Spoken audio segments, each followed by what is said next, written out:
itself as an international man of mystery. Arron Banks' van and car insurance and finance empire spreads from Catbrain Lane in Bristol to Gibraltar to the Isle of Man. He's supposedly the biggest single political donor in British political history, giving millions to the Leave campaign. But there are allegations that he's too close to Russia, allegations he hotly disputes. John Sweeney has been looking at the evidence. Remember this man? Arron Banks is, they say, Britain's biggest ever political donor. I've decided today to donate £1 million to the party and not the 100,000 we originally agreed. Arron Banks is a vehicle insurance millionaire who reportedly gave £12 million to the Leave campaign. He's also been dogged by allegations about his ties with the Russian state, allegations he strongly denies. And here he is, walking out of the Culture and Media Commons Select Committee last month. Could you just give us 5 minutes of your time? No, you said when you left 20 minutes and now we've run way past 20 minutes. So I'm sorry, but I'm afraid it's time to go. Arron Banks loves nothing better than poking what he sees as the pro-Remain establishment in the eye. It'd be great if you could just give us 5 minutes and Mr. Vickers finish this question. You sure? No, the word is no. Leaked emails from Mr. Banks's press officer Andy Wigmore point to 4 meetings between Mr. Banks and the Russian ambassador. Last month it was alleged that Mr. Banks went to Russia in February 2016, a few months before the Brexit referendum. Is that so? The allegations first surfaced in the Observer, then the Sunday Times. Banks fired back. They say I went to Moscow in February. I've subsequently gone back through my 2 passports and looked out what Russian visas that I've actually got in the passports.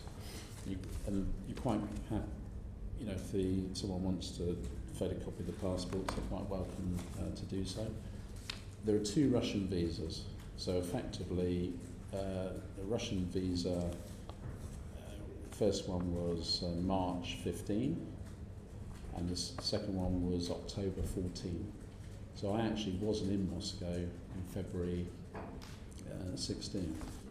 That's odd, because Arron Banks's press officer, Andy Wigmore, emailed the BBC on February the 10th, 2016, saying, "At the moment, I'm not even sure if he will arrive on Friday, as he's in Russia, then Switzerland, then back into Bristol on his plane. Sorry, Andy Wigmore." The email was sent to a BBC journalist asking for Mr. Banks to appear on the radio. The Sunday Times has published a second email to a journalist working for a separate organisation, again saying that Mr. Banks was in Russia at the relevant time.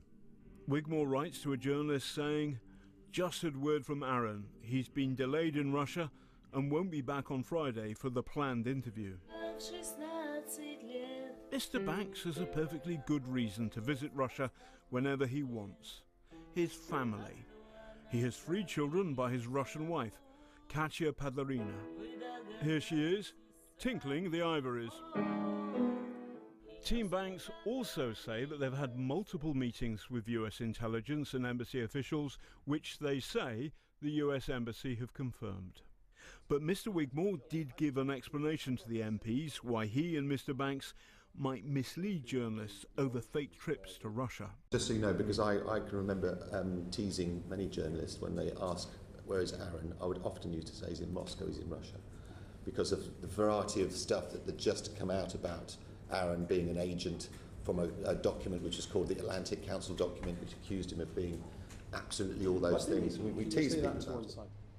But that Atlantic Council document wasn't published until November 2016.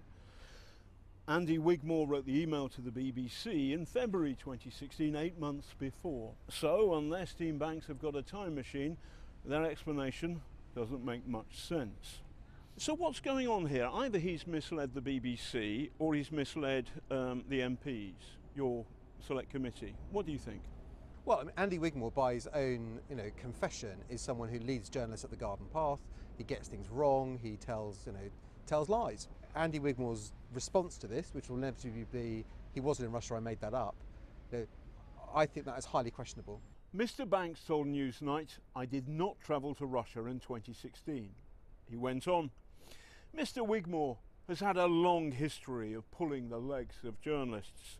Frankly, the whole Russian witch hunt thing is identical to the US version, seeking to undermine President Trump and now Brexit.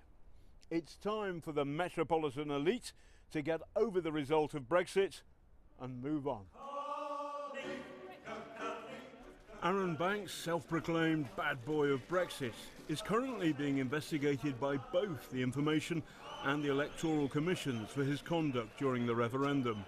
Perhaps the authorities might take a look at whether in the months running up to the vote he did or didn't go to the land where the folk have snow on their boots. That was John Sweeney.